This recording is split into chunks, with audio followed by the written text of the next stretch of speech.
As we worship you, let all the world come and see how the mercy we've received from you can set them free. And as we worship you, let all this joy that fills our hearts bring a hunger and a hope to those who strayed so far. As we bow in adoration and stand in reverent awe, show your majesty and glory, let your anointing fall. As we declare your name, Lord Jesus, as the only name who saves, may the power of your salvation fill each heart, we pray. As we worship you, let all the nations hear our song, the song of Jesus and his blood that proved his love for all. As we worship you, may all the lost and broken come. May they hear your still small voice call out their names each one. As we bow in adoration and stand in reverent awe, show your majesty and glory, let your anointing fall. As we declare your name, Lord Jesus, as the only name who saves, may the power of your salvation fill each heart, we pray.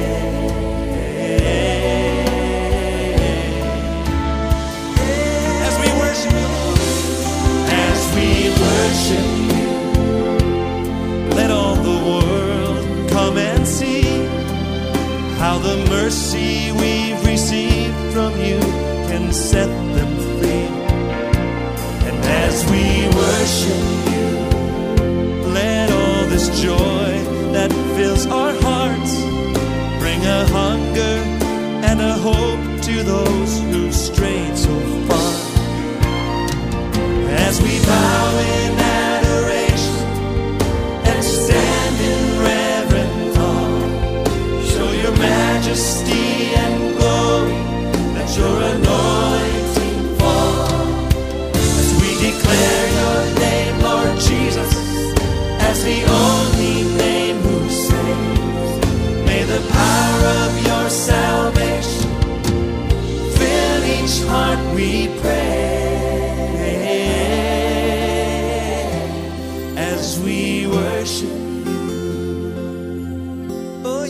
Okusenga tugenda gezesa kulaba oba Bible ogisoma ng'ogiteekako ebirowoozo. But mostly we are going to find that whether when you're reading your Bibles you put in your mind. Ojja kuba ng'olina okuteekamu ka reasoning. You'll have to reason a bit. Okulowoozaamuko. To think. Si byakuteeba nnyo. It is not all about chances. Neebaza Katonda kuba okuva ku lw'emmande tuzze muno. Praise the Lord. Amanya gange mpitibwa Katumba Favor Sam. Katumba Favor Sam is his name. He's going to be adjudicating and giving out marks. And these marks will come from the Bible. Whoever will win or will pass the question will be given 3 marks. Whoever will pick out a question from whoever failed will be given a point. So be so careful as you answer question. Because when you miranda around, you'll fail to pick a point. May God bless you. And be strong. Hallelujah. Hallelujah. Sentongo Richard. Sentongo Richard is his name. He will be giving out marks of current affairs. So I want you all of you to win. I need you all to win. We have another colleague over here. He will help us on the pulpit and we shall work with him. Muwanguzi Sempija is his name. I wish you all success. May God bless you. Basebo ne banyabo olw'obudde because of time tetwagala kubawa mukisa buli omu afuna omuzinda. We don't want everyone to take on the microphone obudde bungi nnyo because we might use a lot of time. Tulina mikwano gyaffe abatuyambako wano abakwata ebifaananyi. We have many video takers. Tujja banjula. We might not introduce them. Abameganye tusanyusa obalaba. We are so glad to see you, all of you who are going to for this challenge. We are going to categorize these questions in 3 categories. The first question will be welcoming us in this challenge. And it will be one question. Whoever you take one question, you take one answer, one mark. It is one question, and whoever answers it, you take 1 point. Other questions will be 2, and from the Bible will be questions to each and everyone. Everyone will be questioned 2 questions. Whatever question you answer, you get 3 points. The last question will be the last question of current affairs. Don't mind where it comes from, but it will be a current affair question. When you answer it, you get 3 points. May God bless you. I'm glad to see you. Ladies and gentlemen, we want to start. We want to begin.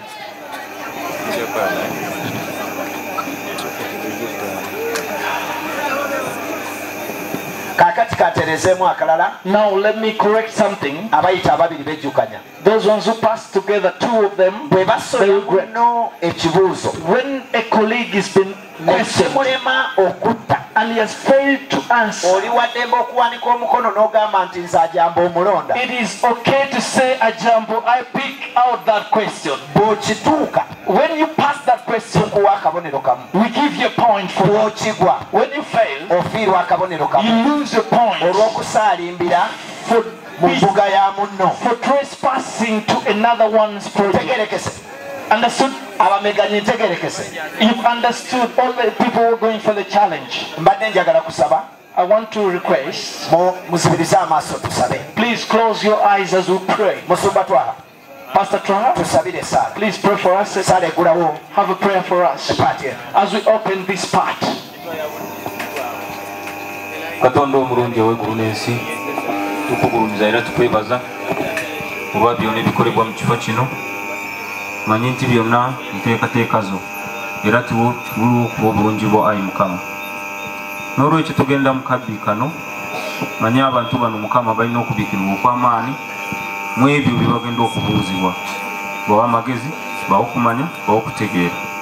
Olungamye abo bonna abagenda babuuza ebibuuzo n'abagaba poyinti basala amazima era mu bwenkanya mu linnya lya Mukama waffe Yesu. Amen. Amen. Tweyanziza. Thank you so much.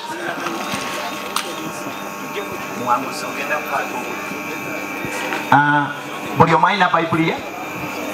Kwata Bayibuli yo bw'oti. If you have your Bible, please hold it so well.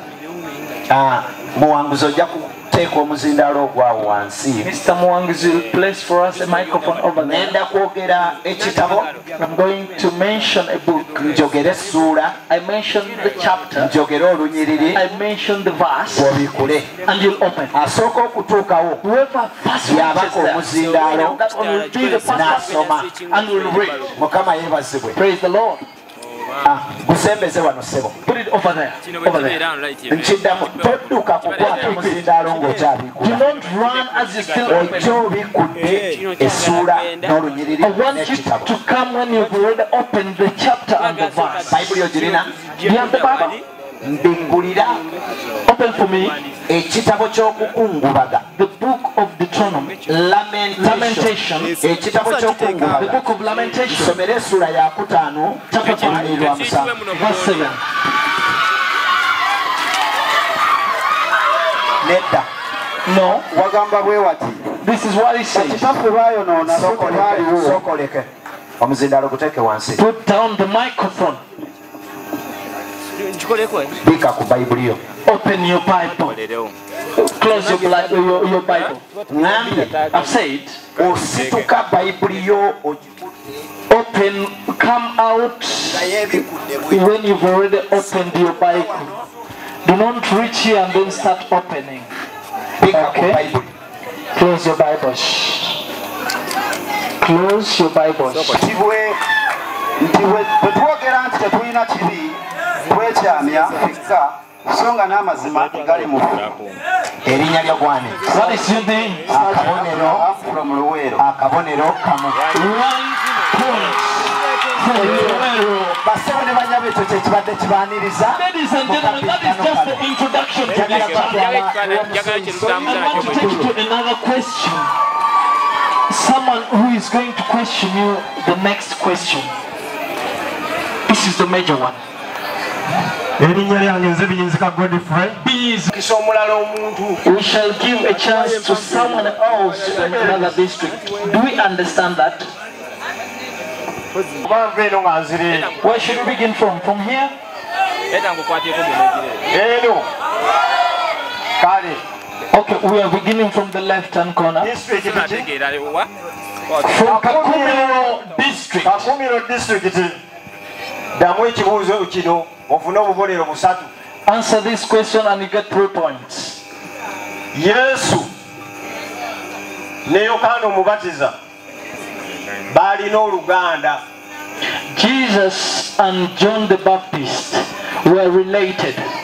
Nnyonnyola oluganda lwe baalina. Explain the relationship that they had. Oluganda lwe baalina ssebo nnyina wa Yokaana Omubatiza ne maama wa Yesu Mariyamu baazaalwanga kumu omu nga yadda ku munne. Obubonero busatu. 3 points given to Kakumiro. That the mother of Jesus and John the Baptist were related, sister to each other. That was the answer. Bwe babanga nga bw'ayogedde disitulikiti eddako. The next district. Disitulikiti eddako awo mu ababiri. The next district. Lira district. Sooka kubawa ekibuuzo kimu kimu ne mbamalayo. Lira district. Njagala ddako awo. Lira. Abo tebali babiri. Kakumiro is one person. Then Lira, there are 2 people. Yes, Lira. Now we are questioning you. Yes, Lira. According to the one who has answered the question, Okusinzira kwazzemu ekibuuzo. give us the names of the mothers of those 2 people. Tuwe amanya g'abantu abo babiri, Yokaana Omubatiza ne Yesu. The mother of Jesus was Mary, and the mother of John the Baptist was called Elizabeth.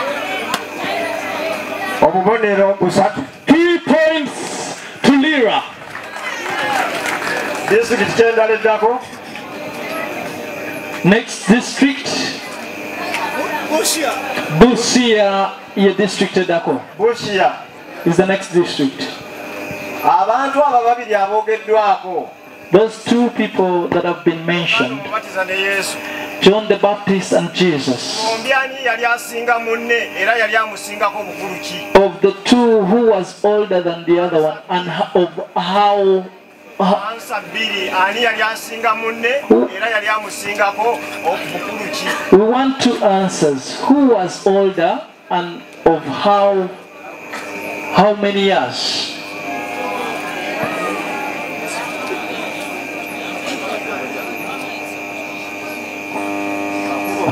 Is it clear?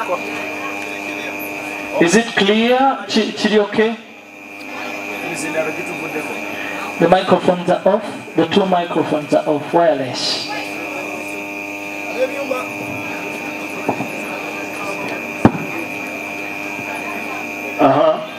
Of the 2 who was older and by what age?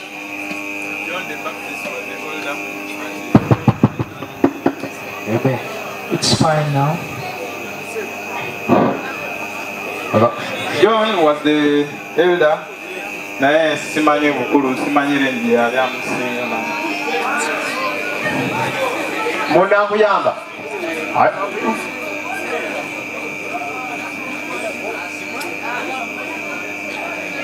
Lindako sekendi sezimala okugwayo tamukiko okuuma obudde.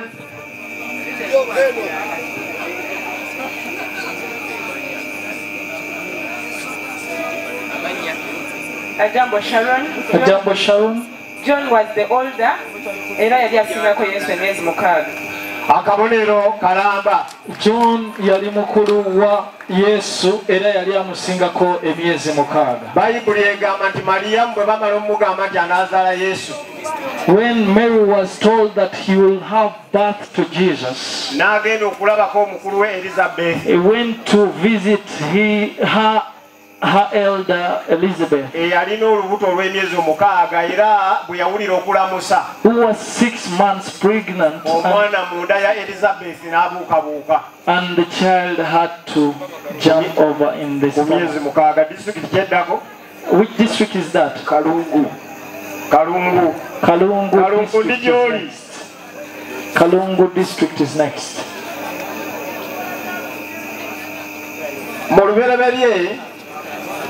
In the beginning,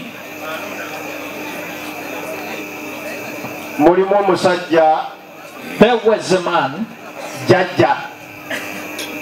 a grandee.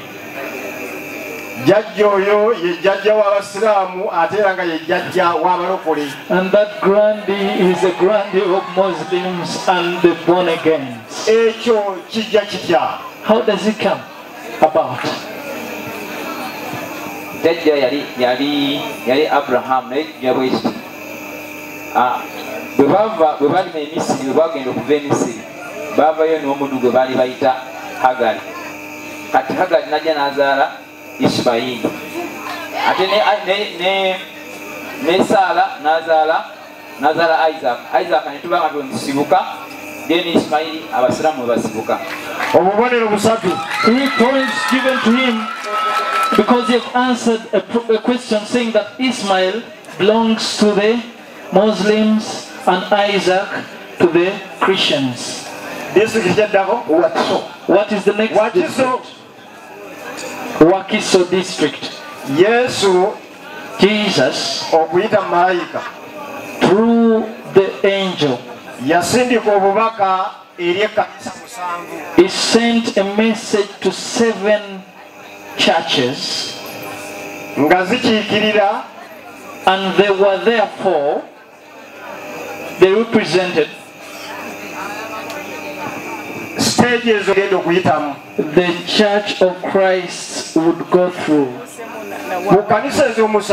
Out of the 7 churches, tell us only 6.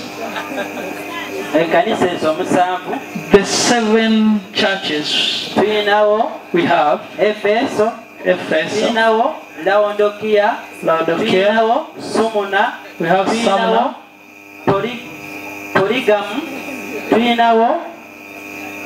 Pergamum, Philadelphia.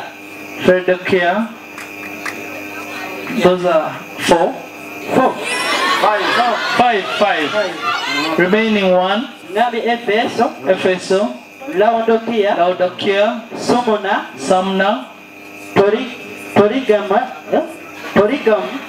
Pergamum, Philadelphia.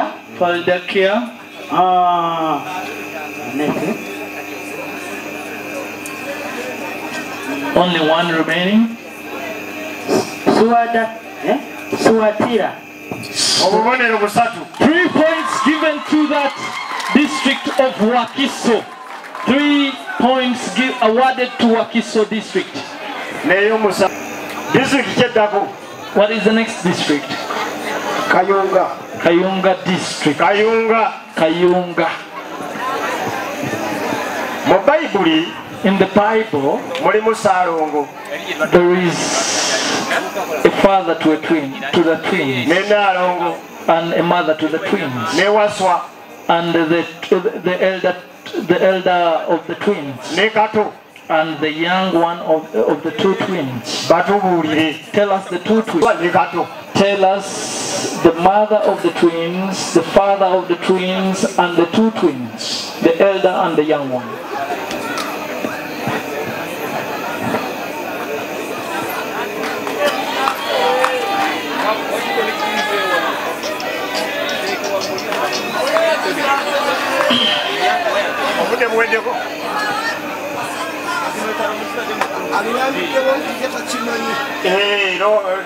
He has admitted that he doesn't know the question, so we are going to choose someone from here.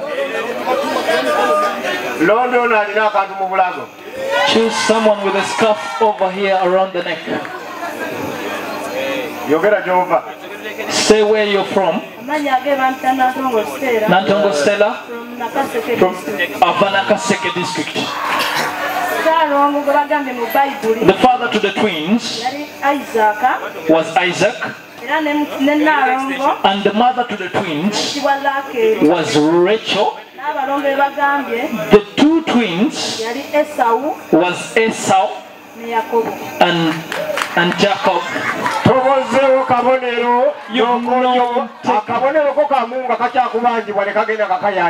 You've taken a negative 1 point because you've not passed the question.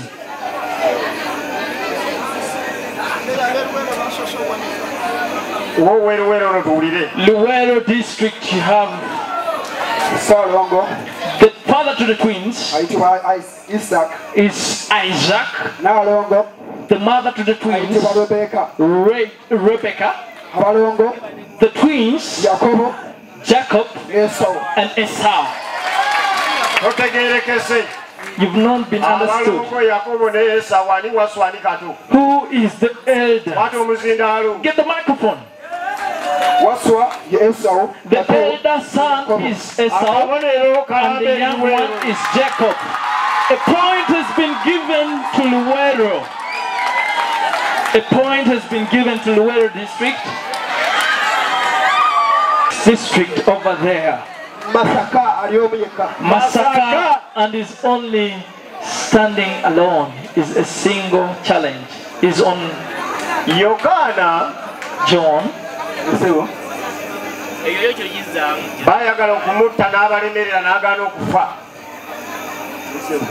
They wanted to kill him, but he was not killed. They decided to put him on an island to be eaten by wild animals. Tell us the name of that island.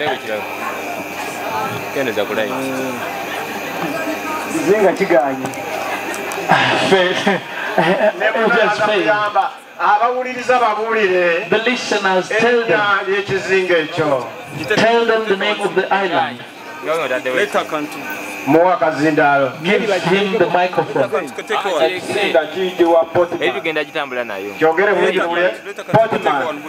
Portman. Yeah. oyinza okwogera mu Luganda oba mu Lungereza. You can use English or any other language. You have a negative 1 mark. What do you have? Where are you from? Busia. Redact a mark from Busia for going for what you cannot manage.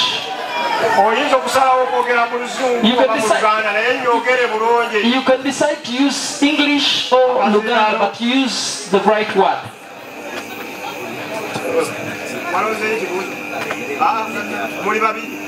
Are you two? You alone? You give it to this man. Hallelujah. Hallelujah. The island Echizinga is called Patmos. Patmos. The island is called Patmos in English. Patmos. P-A-T-M-O-S. So it's Patmani. Uganda bakita Patmo. Katono nnyo katutegezeemu obanga bakuwadde omukisa ogutta ekibuuzo. If you've been given a chance to answer a question, tubuulire gwani before you answer the question, tell us your name and where you're from. Yes. Thank you so much. Which is also called the floods of Noah.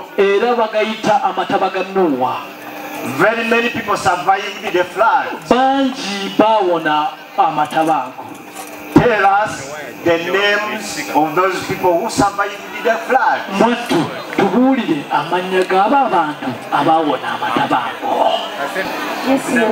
Praise Jesus.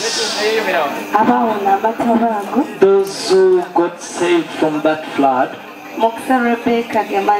Mukisa Rebecca is her name, from Kampala district. The people got saved from the flood. You know the man called Noah?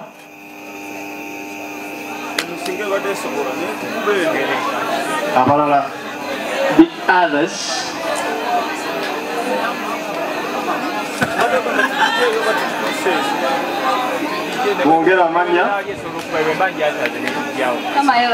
Praise the Lord. Nantale Florence, her name from Kampala. Noah, Jephthah, Shem, Nehamu, Noah, Jephthah, Ham, and Shem. Amanyikago, Noah, Jephthah, Hamu, ne Shem.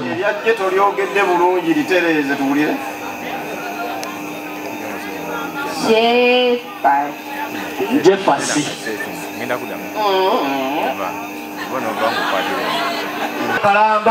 One full point. Those were 8 people. Noah and the wife. They had 3 children. And the names of the sons were mentioned in the Bible. Shem, Ham, and Japheth. Shemu, Kamu, ne Yafeth. And the wives' names were not mentioned. So I wanted someone who could mention it, who could answer it that way. I've given you that point. Wakiso.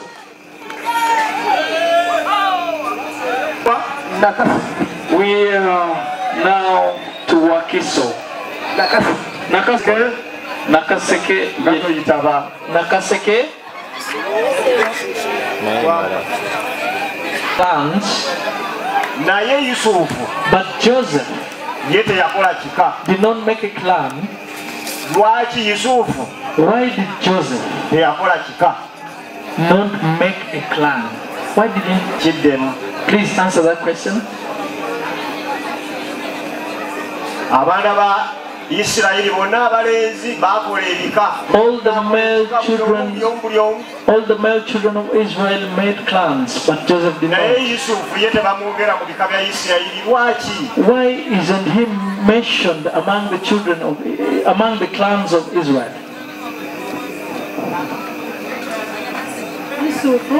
Joseph did not make a clan because he had been hated by his brothers. No. It has failed. The question has failed. Go on, because you're from the same team. The names? Nachigozi Esther. Nakaseke. Thank you so much, sir.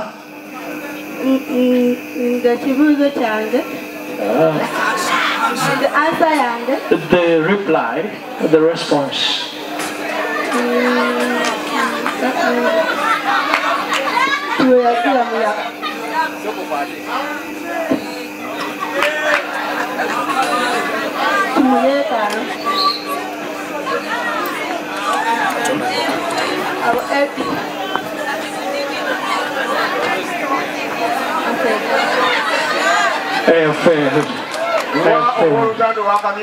Give it to the brother and put him on right. Kizito Pito from Masaka. Joseph did not make a clan because he had been sold over to Misiri, and that's the reason as to why he did not make a clan. Let you be redacted a point from. A point will be redacted from Masaka. Give it to that lady over there. Kampala district. Joseph did not make a clan. Because Ephraim and Manasseh. Yusufu basebo ne bana yabo Yusufu teyakola kikalwaki yazaala abaana abalenzi babiri Manasseh ne Ephraim abaana be Manasseh and Ephraim bakola ebika bibiri. They made two clans. Ndi wani. Where are we now? Nakasongola district. Nakasongola wesongole goddamu ekibuzo kino. I want you to come out and answer this question as Nakasongola. Isirayiri yabeera n'abalamuzi bangi nnyo. Israel had many judges. Bwe yali tennaba kutandika kubeera na bakabaka. Before it started to have kings. Mu balamuzi abo. Amongst those kings, there are those ones who were great. Tell me 3 and I will give you 3 points.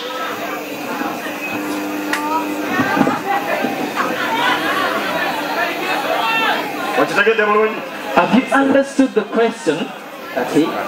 Now,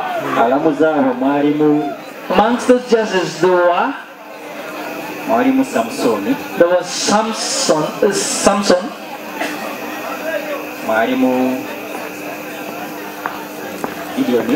There was Gideon.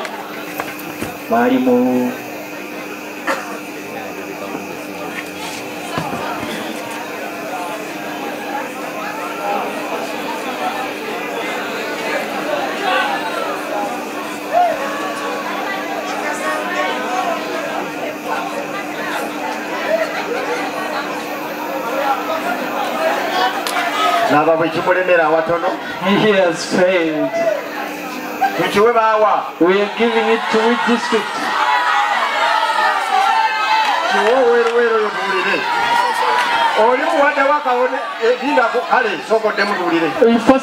First answer, then we listen.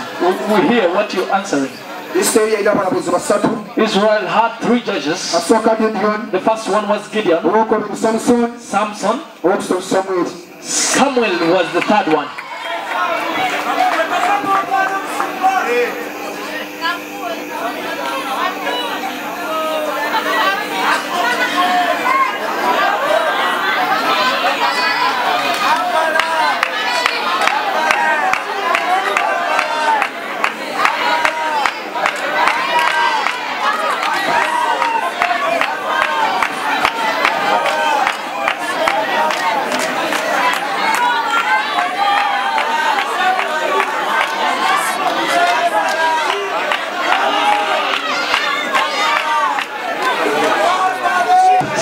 Had 3 things to do. He was a prophet.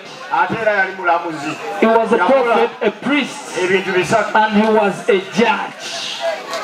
He did 3 things. He was the last judge, and he had the first king to be sat on the throne. Where are we now? That is Luwero district.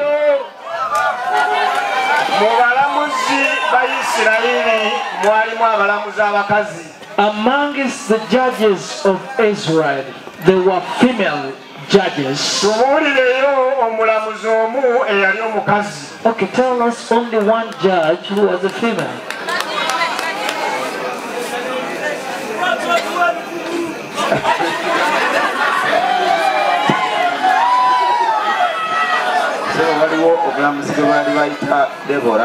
That judge was called Deborah. 3 points to the world.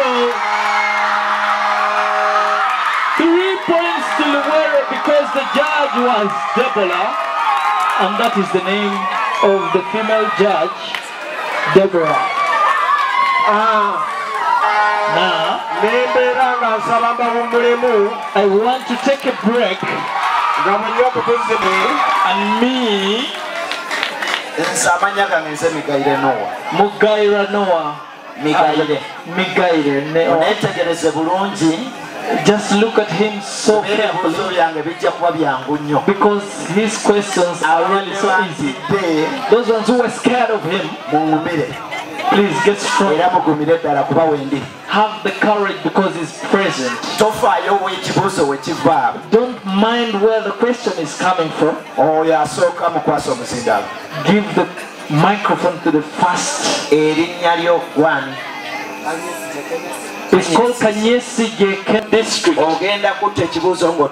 You're going to answer questions as you're facing the audience. Face the audience, those people. When you go back home, you'll tell people that I was in a conference in Woodlands. The conference was so amazing. But what do you have as the theme for this? The theme. Please place the theme for this conference. The theme for the conference, Umbrella Kit, Kaleo International, Wobblensi Katikamu Toronsewo, and Tambula Jangoan. Come and stand over there. You've heard the question, you just answer it. I just answered, don't introduce myself. Natalie Flores. Natalie Flores, Kampala. The theme for this youth conference is #Reconnect, #Phase 2. Thank you. Reconnect, #Phase 2. Tudemu tuyunge. Kadala, Phase eyo. Give the microphone to the second person. Lira. We yanjule. Katino asose mu district ye wabwe avayo ono. The first person from the first district is on alone. Abava mu district yabwe ababiri buli omwani n'ekibuuzo kye. But these two come from the same district, and each of you have a question. Now, as a question. Now, you went back home. Kati mwazze and you told them the theme of the conference was reconnect. Era ne mbagamba mbu theme oba omutwe gw'olukuŋŋaana lwabadde mbu tukwatagane #Phase 2. Kadaala phase eyokubiri. Tell me the organizers of this conference without looking the people. Abaategese olukuŋŋaana luno mwattu. Praise God. Praise God. Those ones who are passing on your voices, please. Sister. Okay, I'm called John Joyce from Lela. The organizers of this conference is the Kaleo International and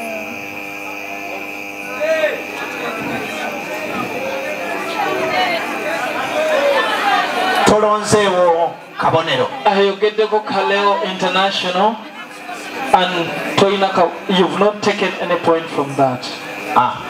Bawe brother no. Let's give to this brother.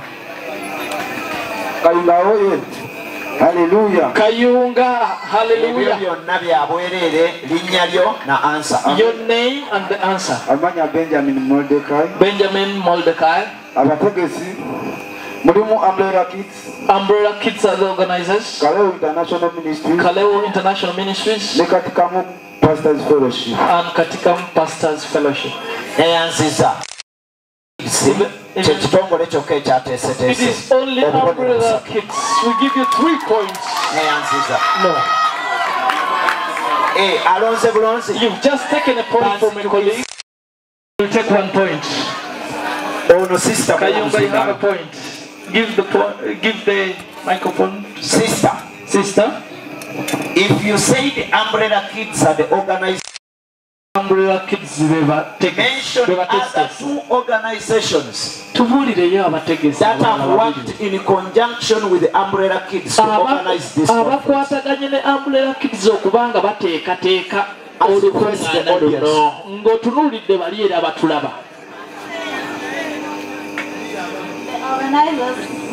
Organizers that has worked with the Umbrella Kids.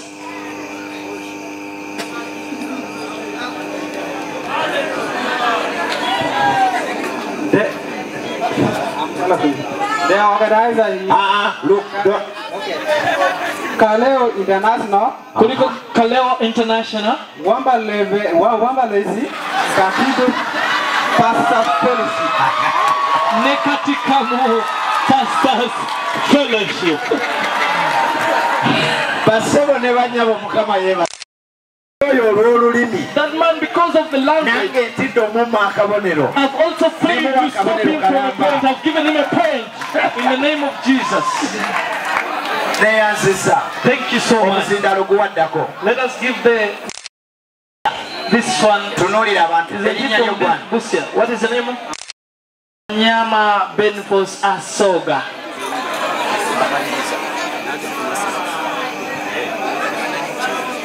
Okay. Okusinziira kubatereeza wano because of the adjudicators over here, bantegeeza nti ekibuuzo kibadde kyetooloolera mu beerira they are telling me that the question is for leader kituuse and the leader have gotten it. They have to take 3 points for them who are in their field. They have to take 3 points. Thank you so much. Umbrella Kids Umbrella Kids have organized. There is Kaleo International. And there is Wobbly's Katikamu International Fellowship. Executive Director wa Umbrella Kids. Please tell me the name of the director of the international. Give me the name of the director of this organization, then I'll give you 3 points. No. Executive Director. The executive director is called Brother King Mike Nagin. It's called Brother King Michael Nagenda. His 3 points awarded to Busia. They are in their field. Busia awarded 3 points. You have another question from Busia. You've gone back to Busia and you've started narrating them the story how the conference was. And they've told you that there were 2 men in this conference. One man came from Germany and one from England, from London. But the one who came from taught volleyball, and the one who came from London taught tennis. Tell me the name of the 2 white or the people. And from London, we had Brother Tunde, Brother Tunde, Iguawa.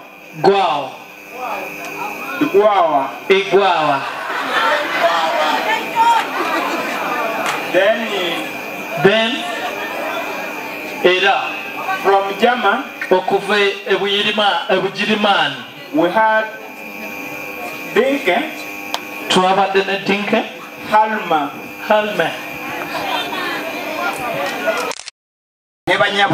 Ladies and gentlemen, if yes, I had the 2 names. I had the name of Tunde and I had the name of Helman. I'll not fail you to have the points. Thank you so much.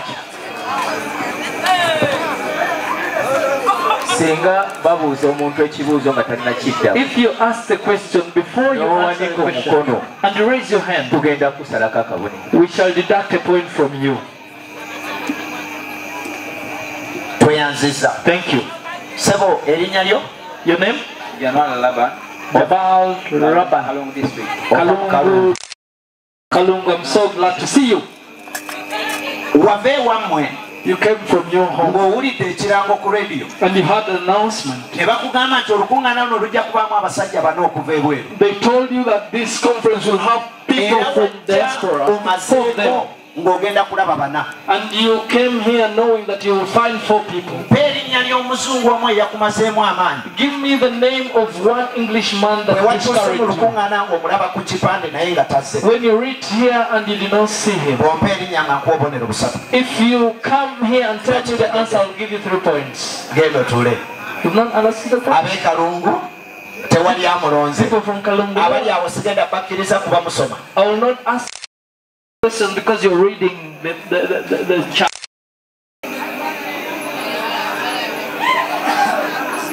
Awo tebalonzeewo kabonero abe eyo. Luwero. Aneda. Okusinziira ku byuma byange bindaga nti mwasomye. According to my machine, you just read from the chart. Kakati nze yavudde waka. Me as someone who came from home. Natuuse ne baŋŋamba nti Philip Nagwaye ajja kuba mu conference will be in this conference. Bwe natuuse saamulaba. When I reached here, I was disappointed. I did not see Kalungu nkyali wammwe. I'm still with Kalungu. Conference yateekeddwa bulungi. Conference was so well organized. Twalidde ne tusoma byonna. We ate and learned everything. Twabadde n'agikulira. But we had someone heading it. Nga ssentebe waayo. As the chairperson. Bw'ompa erinnya. Please give me the name. Obubonero busatu. 3 points. Ajambo Sharon. The head of this district and the chairperson. Pastor Luzinda. If you place the second name, you will take all the points. We always give out one single name. And we come out with Luzinda. I just need the second name of Pastor Luzinda. No,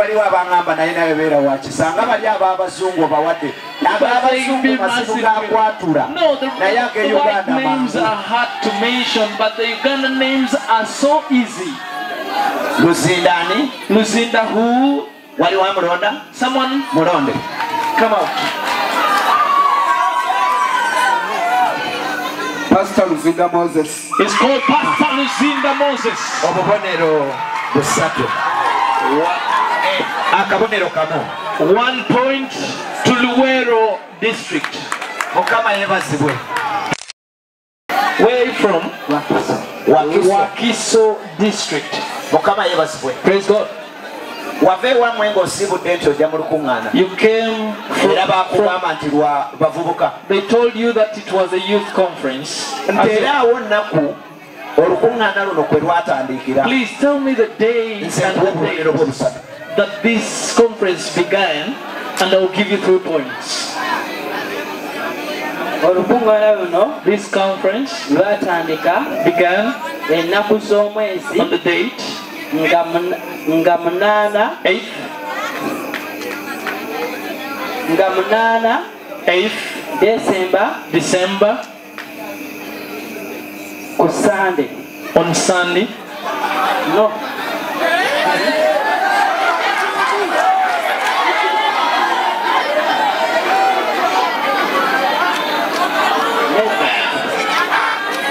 Second season ziweddeyo.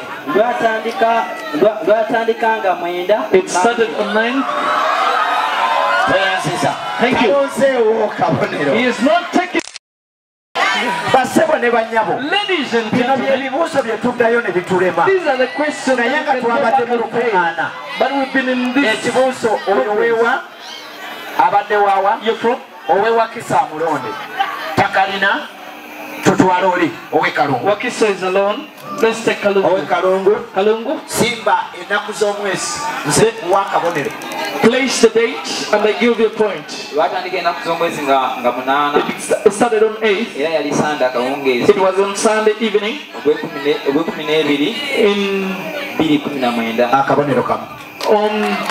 In December and 2019. Aliwa addako y'ani oyo? Who is next? Which team? District. Kayunga district team. Neyansiza. Thank you.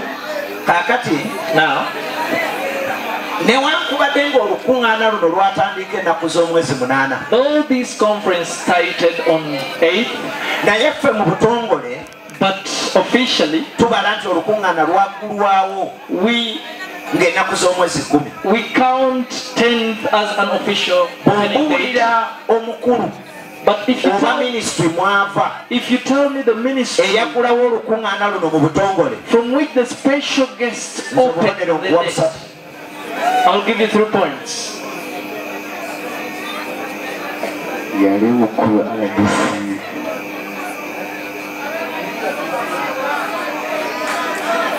It was Honorable RDC.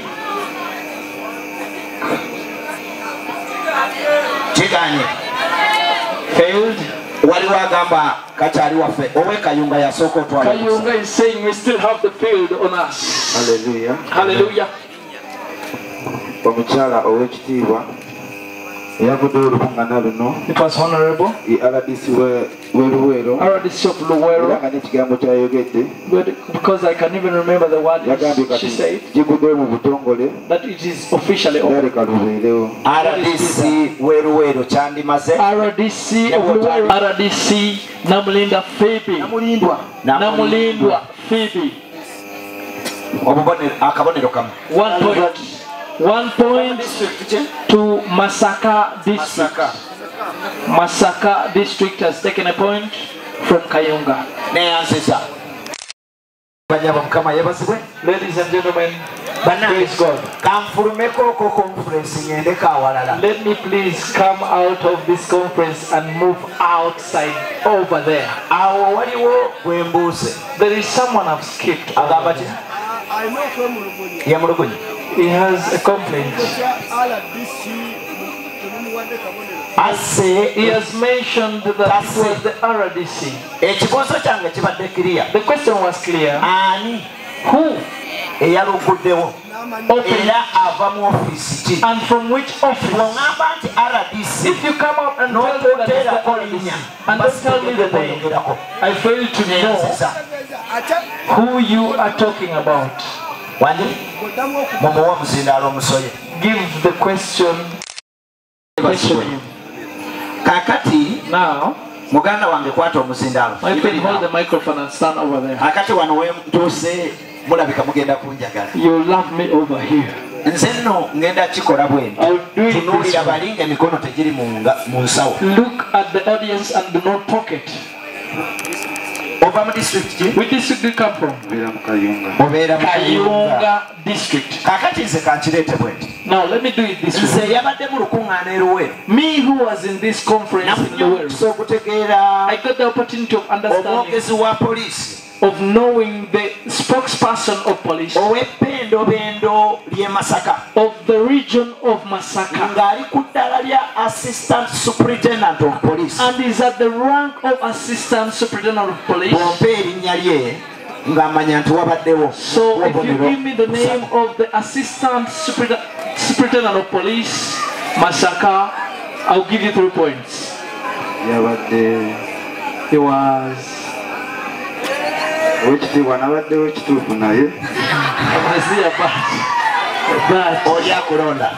someone is taking the question from you.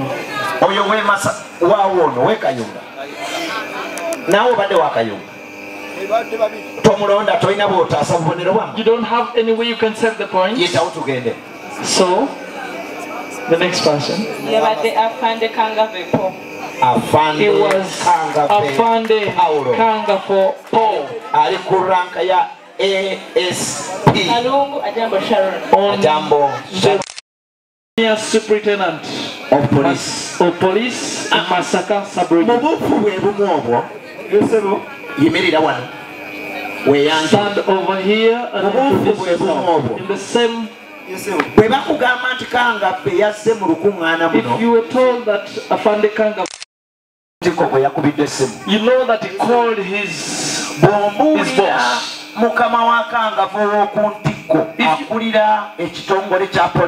If you tell me the supreme head of this one is really interesting. If you introduce yourself.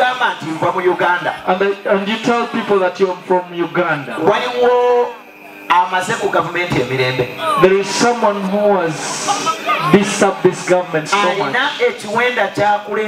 He has a team or peer group studying. There is a prayer. Tell me the prayer name. 3 points. Nickname I will not take the nicknames, but I will want his real names.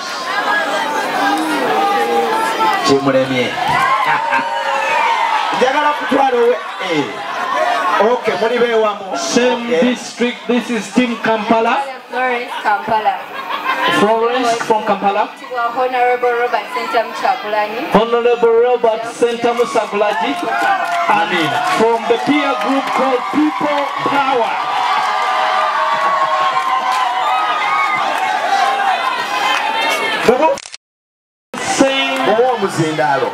Same lineage. We are going to the same. I'll give you a name. And you'll give me the office where he holds. And the position he holds is called Ndugu. Ruhakana. Rugunda. When you tell me his office and the position he holds. Omukulu Ruhakana Rugunda is Prime Minister. Mr. Ruhakana Rugunda is the Prime Minister. And if you're talking about him, how do you mention the position he holds? I know that he's the Prime Minister. If I'm talking about the president of this nation, I say he's the president.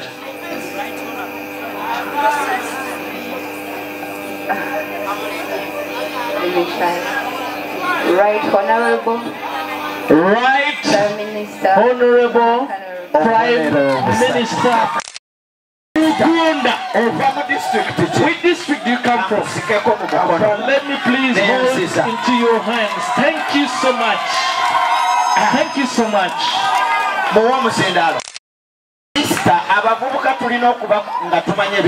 Sister, we the youth, we have to know the current affairs. Today you learned how to do things and you're going to sell them to the neighboring nations. Let me tell you a nation that is neighboring Uganda. And you tell me who hates it. 3 only. Tanzania. Tanzania. President Waya. Who is the president of Tanzania?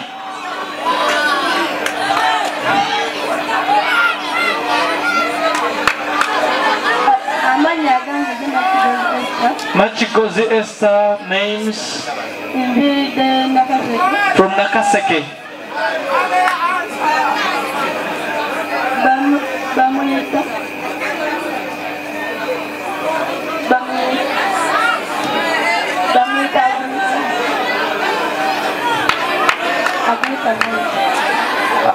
Kagunda Mike oyo taliyo talonzeewo kabonero. No point from that question.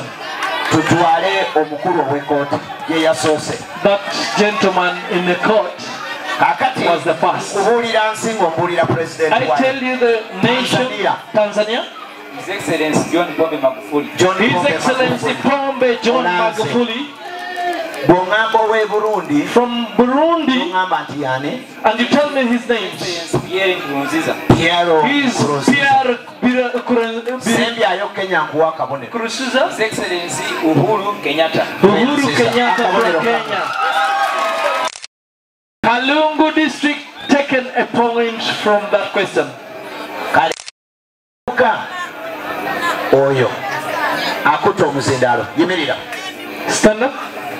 If you're told that you are among the youth,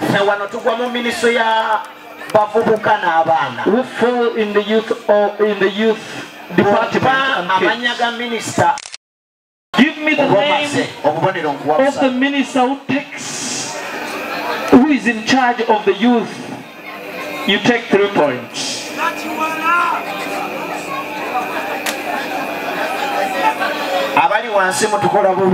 Those ones who are in the audience, please. The truth is that I don't know her. Abavubuka tuli mu ministry y'abavubuka n'abaana naye kitukola bubi nga ne minister waffe tetumumanyi. We are in the ministry of the children and the youth, but we don't know the minister. Akulira abavubuka y'owekitiibwa is the Honorable Nakiwala Kiyingi. Honorable Nakiwala Florence Kiyingi. Honorable Nakiwala Kiyingi. 3 points. Kayunga. 1 point given to Kayunga. 1 point to Kayunga. We're giving the question to the next gentleman over here. We are left with only 2 gentlemen after this man. Each and every youth or man in this nation, are you educated or you're still in the process of education? He is educated. I'm going to question you about these people, and you'll tell me the names of these people. If someone questions you of the person who heads the Ministry of Education as the cabinet minister for education is the name that we want in Uganda. Sebo, ye Madamu Honorable Janet Museveni. Sir is Honorable Janet Kataha Museveni. 3 points awarded. District. Which district? Nakasongola district. 3 points. And is allowed. Come forward, and this is Luwero district.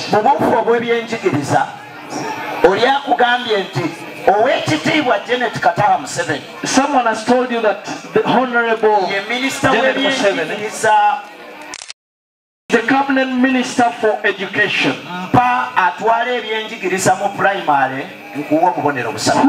is the head in the primary education sector?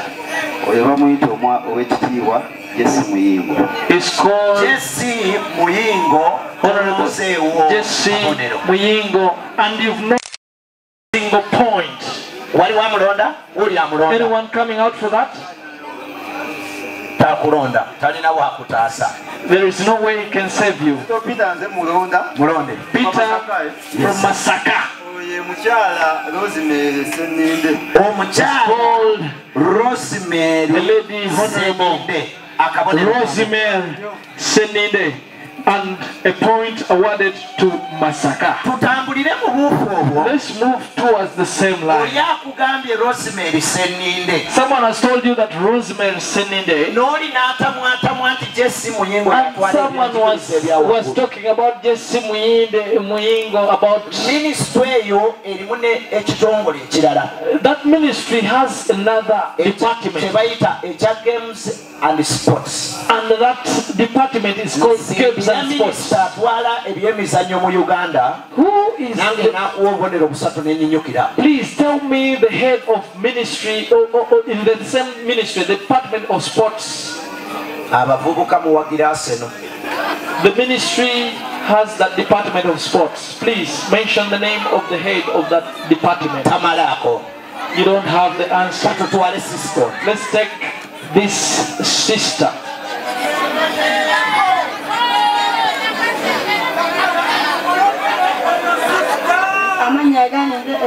Esther, her name is? She's called? Jessica. Thank you. If you're talking about Jessica, it was Jessica Alupo. She was a general in army, and who took the position was Kataha Museveni, and she's no longer a minister in Uganda. The other one was the first. Thank you so much, sir. Honorable. Bakabulindi. Bomba ebyabakabulindi oba tolimazeeyo nange nsobola okuba bakabulindi oba ndirayi bakabulindi ani era ye minisita asinze okusavinga mu minisitule emu mu Uganda emyaka egitaka wansi wa 15 ye bakabulindi ani kiganye omuzindalo guwe a microphone given. Yes, Masakabudu. Honorable Charles Bakabulindi. Ye minister yeka asinzo. Questioning. District. Which district is that? District. Kakumiro. Tell the audience. Gamba abatulaba. The first and the last miracles that Jesus did. Ekyamagero ekyasooka n'ekyasembayo Yesu bye yakola tuzeeyo mu Bayibuli nanti olwo. Ekyasooka the first one yakyusa amazzi okubeera envinnyo. Jesus changed water into wine. Mpulira. Yes. Ekyasembayo the last one yazuukiza omufu. He raised the dead. Akabonero obubonero buganyi. You failed to take the 3 points.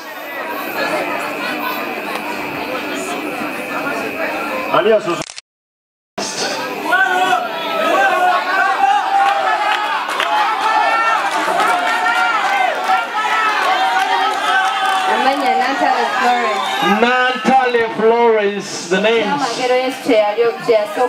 The first miracle, Jesus turned water into wine at the wedding of yakyusa amazzi ne gafuuka evinyo. Ekyokubiri, he returned back the ear of the man who had attacked him before crucifixion. 1 full point. 1 point. 1 point awarded. 1 point awarded to Kampala. Lira is the next team to be questioned. Bible, mu Bayibuli, we have the ark. Tuyina ekyombo. And the ark, era ekyombo oba eryato.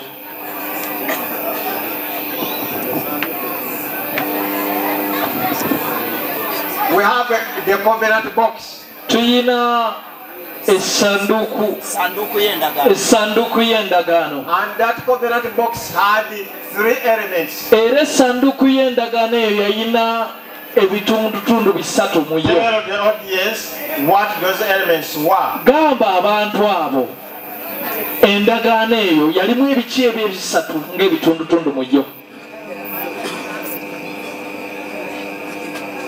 The covenant books in the Bible,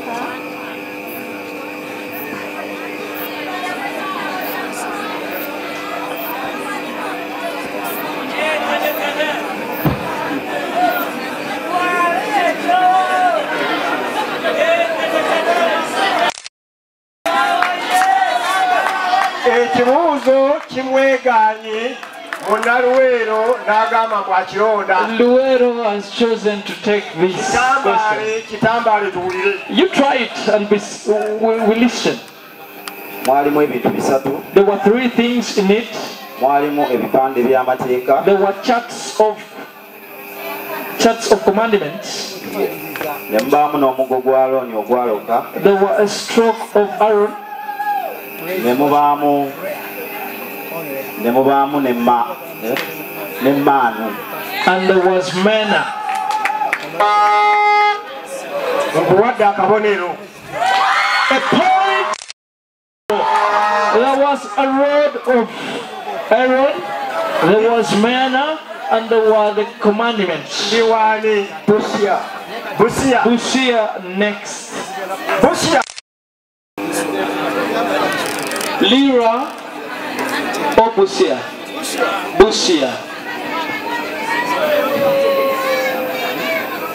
Tell us. Tugambe. Oba tubuulire. The 3 books that King Solomon authored. Ebitabo bisatu Sulemaani bye yawandiika in the Bible. Mu Bayibuli. Ebitabo bisatu Sulemaani bye yawandiika. Ecclesiastes mulimu ekitabo ky'ebyomumirembe. Omubuulizi. Song of Songs. Oluyimba. Oluyimba lwa Sulemaani.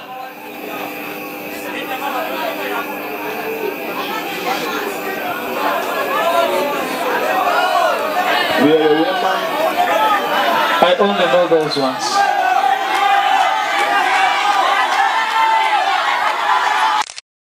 Kitabo ky'omubuulizi. I will tell you what I will do for you. Let a question be taken from you. King Solomon authored 3. Kabaka Sulemaani yawandiika ebitabo bisatu. The first one, Proverbs. Next, Song of Songs. Oluyimba lwa Sulemaani. Ecclesiastes. Ekitabo ekyokusatu. I've given you a point and a Romans. 1 Corinthians, 2 Corinthians, the Galatians, the Philippians, Ephesians, Colossians, Abakolosai, 1 Thessalonians, Abakolosai. Wakyeko Yesu. Apart from Jesus, tell me only 3 people that rose from the dead.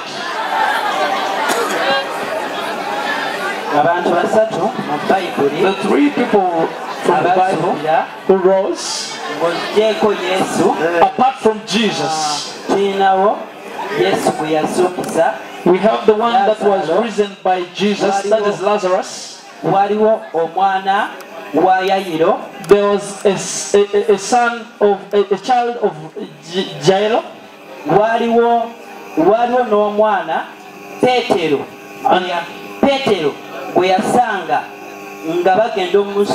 And a child who was going to be buried and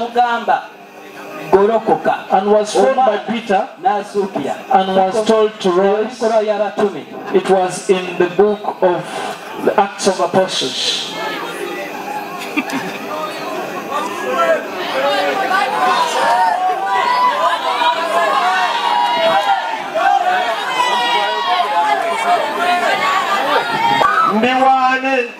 Where are we?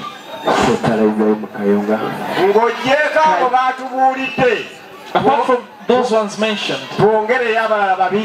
tell us more 2 people who were resurrected from the dead.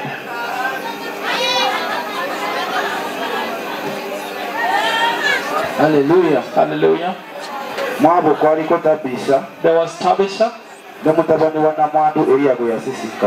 the child of the widow that was made by Elijah.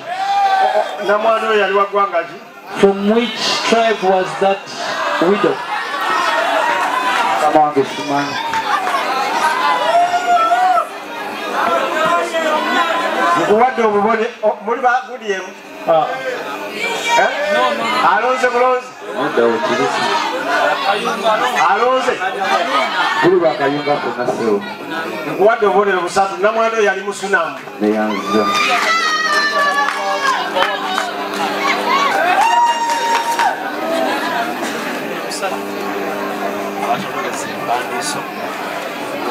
Three points awarded to Kayunga.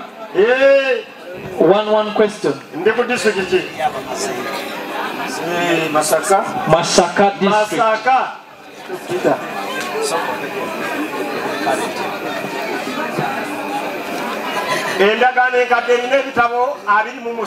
The Old Testament has 27 books. bw'ombuulira ekitabo ekyomu makkati kubanga byanfisi bw'olira ekitabo ekyomu makkati kubuulire If you tell me the only middle book, which is the middle book, because the 27 and there has to be remembered if it is an even number, so there is a middle book. That is what they want. A middle book. Ekitabo ekya wakati ekya Haggai. Endagaano empya. The Old Testament. The New Testament has 27 books, and there is a remainder uneven. Tell me the middle book.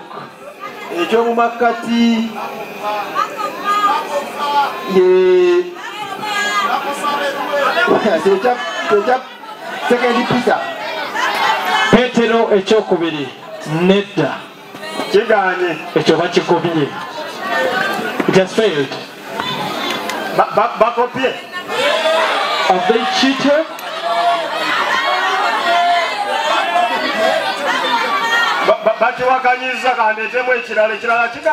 Another question is,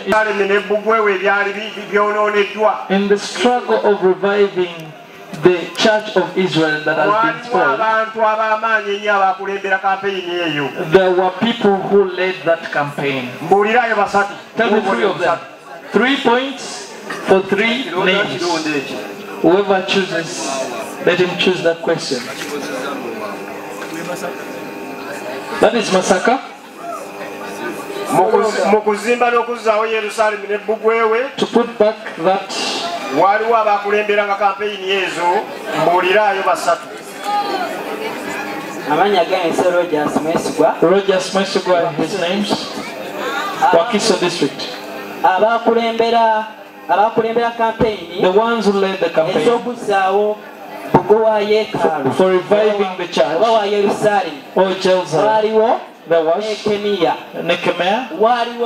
There was Ezra, and there was Kulo, and there was King Kulo. 3 points awarded to Wakiso. 1 point awarded to Wakiso because he has just chosen a question from another district. Kulo yali tagwa mu luse lw'abano naye yali yabawanga olukusa. He used to permit them. Another one was Zerubbabel. You was answered that question. Please stand back. Go downstairs and go to the chairperson and the executive director to shake. And you can even give him some milk, a cup of milk to take.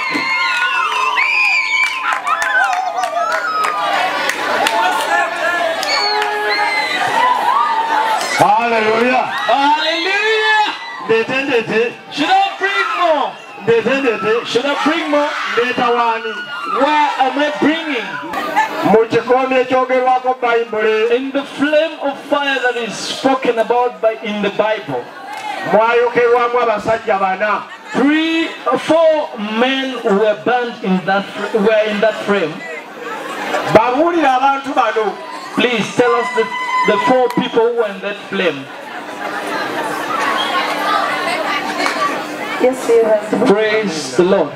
Kampala district. Kampala district. In that flame that is being spoken about, there were 4 men. Shadrach, Meshach, Abednego, and the child of God. 3 points awarded to you. The Bible says, and the 4th one was seen and was like, resembled the child of God. The son of God. The son of God.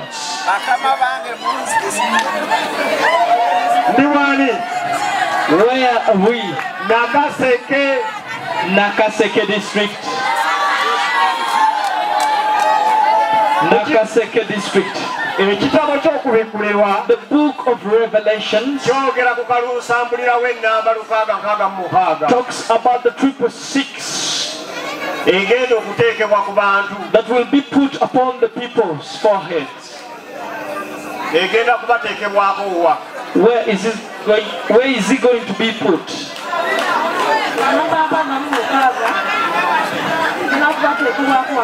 666 will be put on their foreheads. The 666, the number 666 will be put on the people who do not believe in Christ on their foreheads.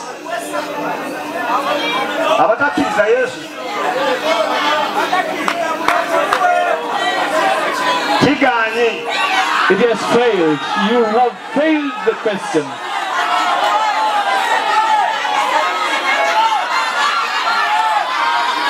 A point. You have meandered around with the answer. The Bible says the number will be put on the forehead,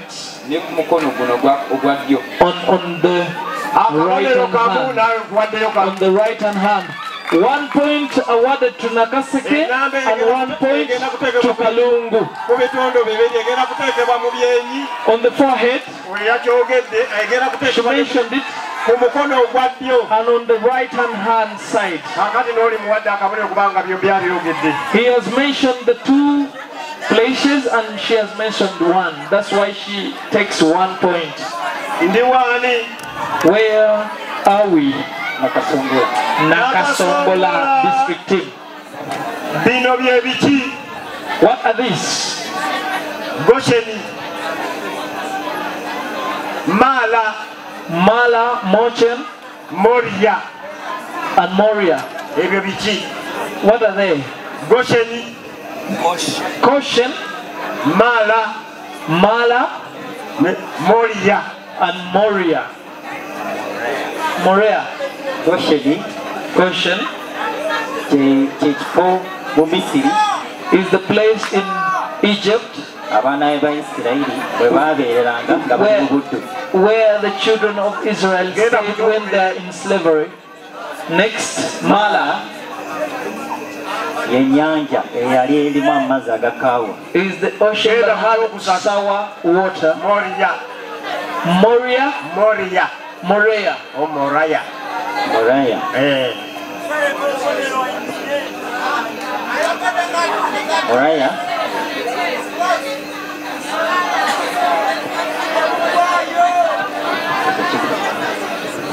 He has failed the third place. Someone choosing the third question, the third answer. That lady, show her fire. Show him fire. Moria.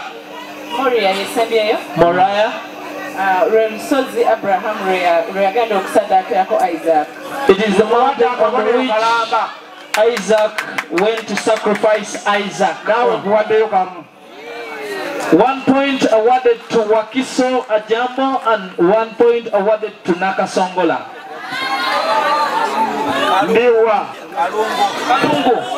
Kalungu district Ajambo, and then 1 to Nakasongola. You man, brethren, many people have gone to heaven. Most of them first die. If you tell me 2 people who went to heaven minus dying, I will gladly give you 3 points. The first one, Enoch. Secondly, Elijah.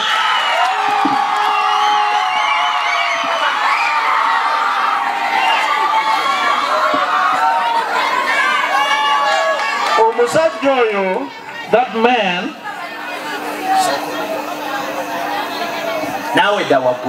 get back to the pulpit. njagala kusaba naawe okirira amadaala awo ogenda obuuse ku n'omuwala w'omudaala nawe genda Let them give you some money for that. And I'm giving you the three people. Please shake their hands. Give them some money. Ladies and gentlemen, there are some people who answer questions and they go beyond. They have given them money. Thank you so gladly. Thank you so much. If you do good, won't you be appreciated? I cannot fail to give this man his 3 points. Elijah and Enoch. I may not come back to the power play. Gentlemen over here are so powerful. Let's have a mighty hand clap for them.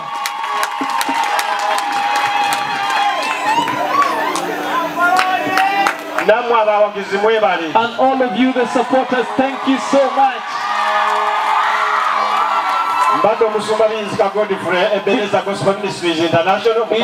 It's been Zika Godfrey from Ebenezer Church International Ministries. Thank you so much. Thank you indeed. I have a question that says goodbye to you. We were in this service and a pastor preached. The gospel he preached made me, I was so touched. I'll ask you to get into the Bible. The gospel he preached about was so touching. If you where he preached over, is everyone happy? Please leave the last question. Have you already? Mr. Mwanguzi, Pastor Mwanguzi, please make it. They will read out what, and you read out the winner in this quiz. And the winner and the first runner-up or the second team will get prize given to them on the last day, that is a Saturday, as we're closing.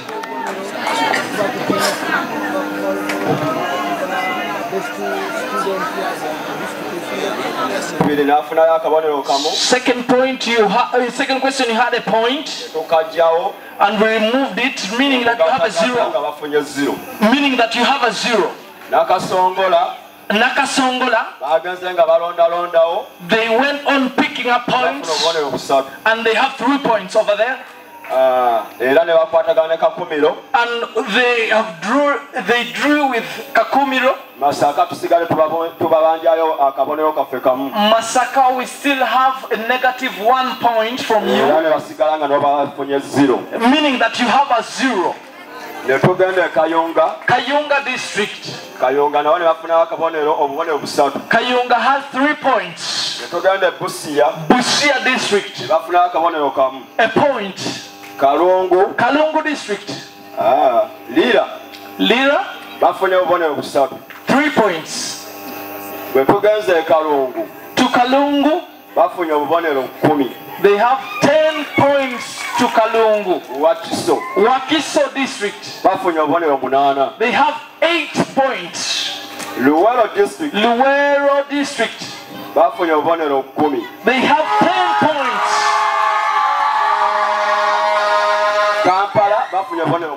Kampala with 6 points. And we congratulate you, saying thank you so much. Remaining Katumba some favor. May God bless you. I'll begin with Luwero district. On this sheet of mine, on the current affairs results, Luwero has 1 point, and they just picked it out from other people. And Nakaseke, you have a negative point, negative 1 point. Nakasongola district,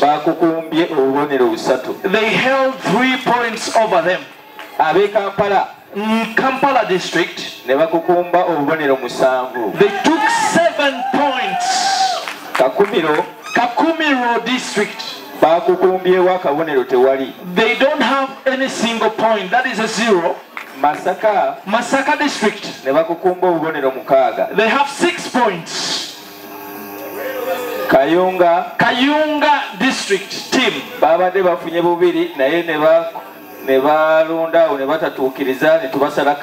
they picked 2 points and they failed to answer the questions that they picked, meaning that they were deducted a point from what they picked, meaning that they have 1 point. Wakiso district took 0 points. Busia district 6 points.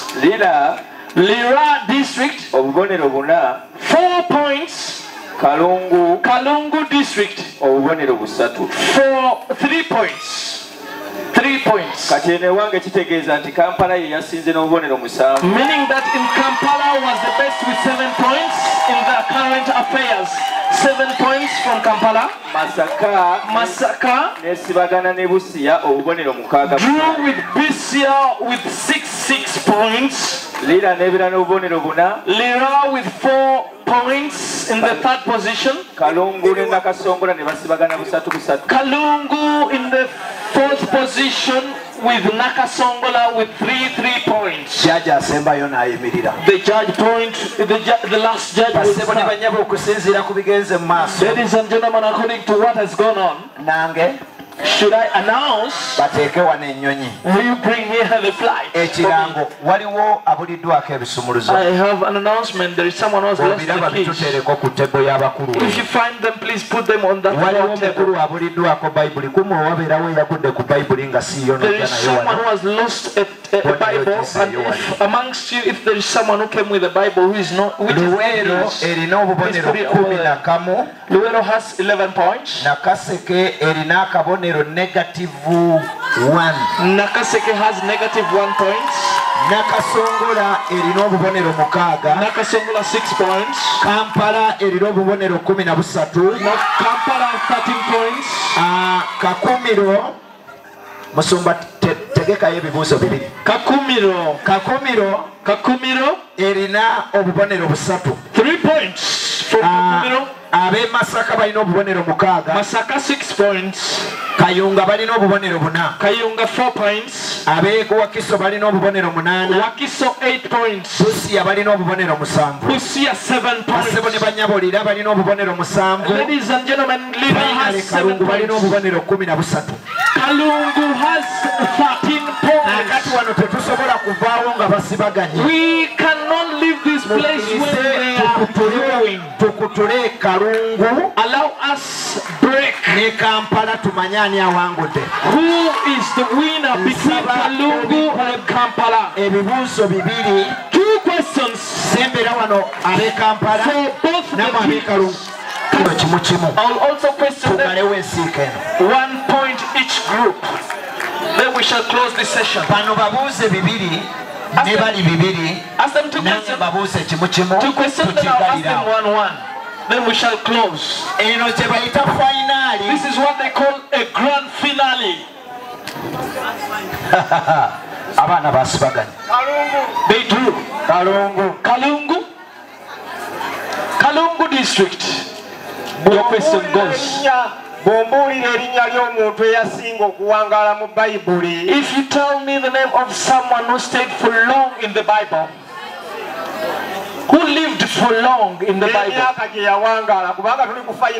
and the number of years he stayed, the longest living person in the Bible and his age.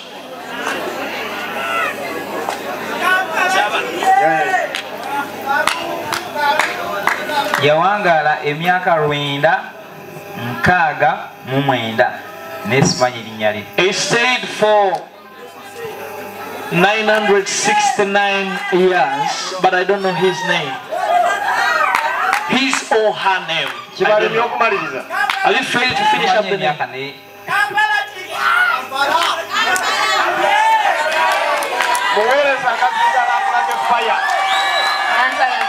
Nantale Flores holding the microphone. Mommy, you're right. You are Priest Melzedek. Yemsumba. Nedda. Engeri nyo kironze n'okigwa baali bamuyita Misuseera. It's called Misuseera yawangala emyaka 969 gwe nkuwaddeyo akabonero kamu. And he stayed for 969 years, and you failed. That is a negative 1 point from Kampala. As you're good at years and age,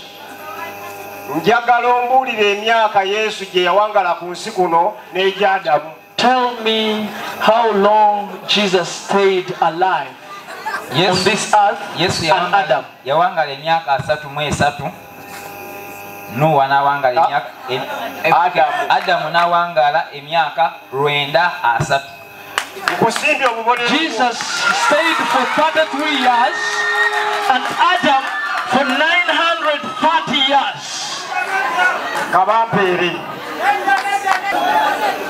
Ono yali commander. This one was a commander.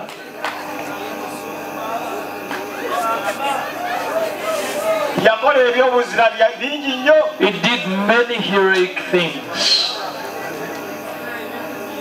But he had a great disease in him. I want you to mention that commander and the disease or the sickness he or she had and how he or she got healed from it. This is the finale. Kamando yaitibwa Naaman. Yalina ekigenge. Yawona nga maze okugenda ewa Nabbi Elisha. Namugamba yenike myoga ne nange. That commander was called Naaman. He was a leper. Had to go to Elijah. No. Three points to Kampala. Someone was saying that Pastor opened for us the Bible and tell us the age of Adam. If you have the Bible open, Genesis chapter 5, verse 5, you can easily recall it. Genesis chapter 5 and verse 5. And Adam lived 930 years. And then he died. Awo Adamu naberawo emyaka 930 nafa. Changu nnyo. Genda mu luberebere 5 olunyiriri olwokutaano. Ekibuuzo kafungula nkete. Another question which can end up this finale.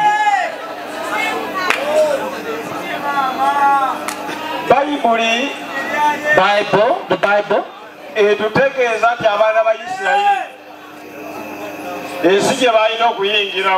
Surely tells us that the nation that the children of Israel had to go to had people who were natives. These tribes were even more stronger than they were.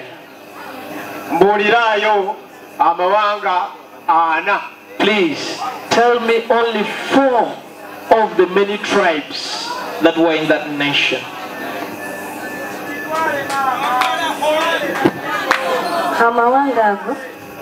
The tribes were, there were the Cuttites, the Canaanites, and the Kevites. No guayo. 3, and you've mentioned 3 and they want 4 tribes.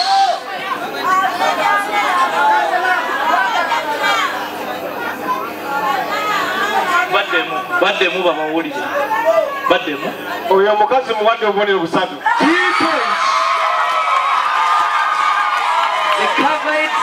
The Canaanites, the Semites. Basebo ne banyabo tweyanziza nnyo tweyanzeeko. Ninayo ekibuuzo kimu. I have one question eri abagezi bano and to these wise people.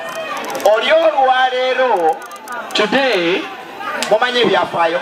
You know the history. Oli olwaleero bw'ayimirira n'akugamba nti Nduguru Hakana Rugunda. If someone stands and tells you that Nduguru Hakana Rugunda ye Katikkiro is the Prime Minister wa Uganda, or the Prime Minister, the Right Honorable Prime Minister is right. If you tell me who he followed, I'll give you 3 points.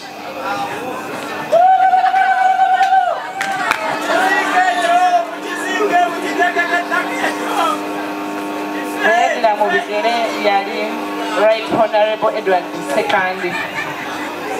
He followed Right Honorable Edward II, and no points taken from there. Anyone who can tell us the former Prime Minister, they're also scared of the person.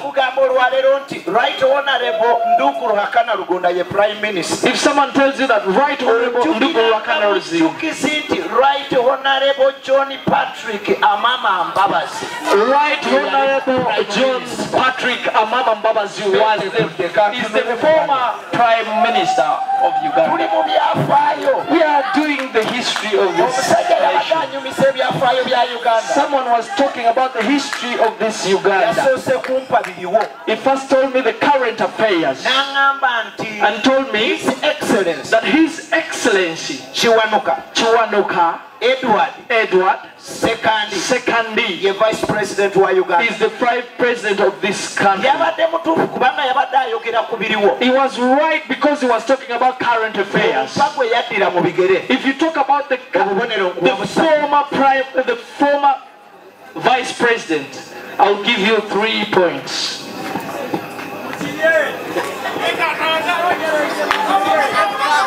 Current affairs.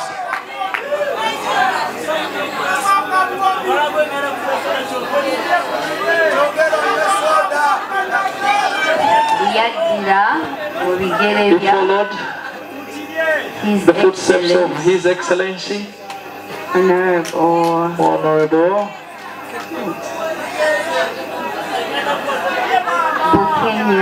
Bukenya Gilbert Bukenya.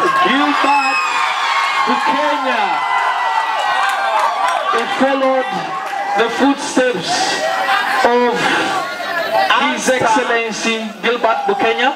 That is the answer.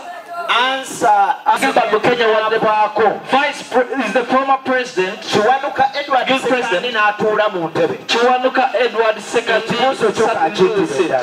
Naye tuyite oludda luno. Anti musoma. You read. Oli bw'akugamba nti olwaleero Janet Kataha Museveni. If someone tells you that Janet Kataha Museveni is the Minister of Education, you just have to recall who was the former. If you tell me that one, I will close the questioning. Honorable Geraldine Namembe Tamazia. Followed the footsteps, and she has not taken any single point from that question.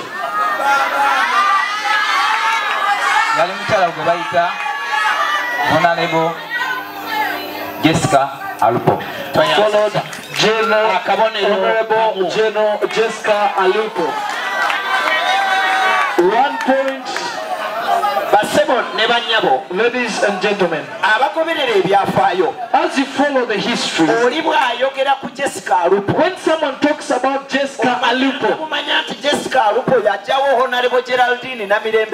you just have to know that she took away the position of Honorable and currently it is Kataha Museveni in that seat. Let me get the results and announce.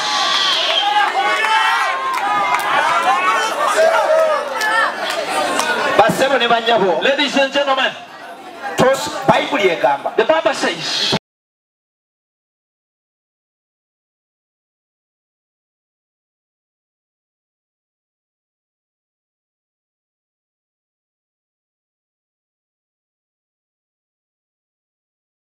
men, if you open the book of Proverbs 18:18, Kalungu, the first question, 1 point. Second question, 3 points. And the historic question, only 1 question, 1 point. Total of 5 points.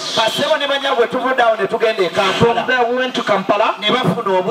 3 points. 3 points. 0. Kampala 6 points.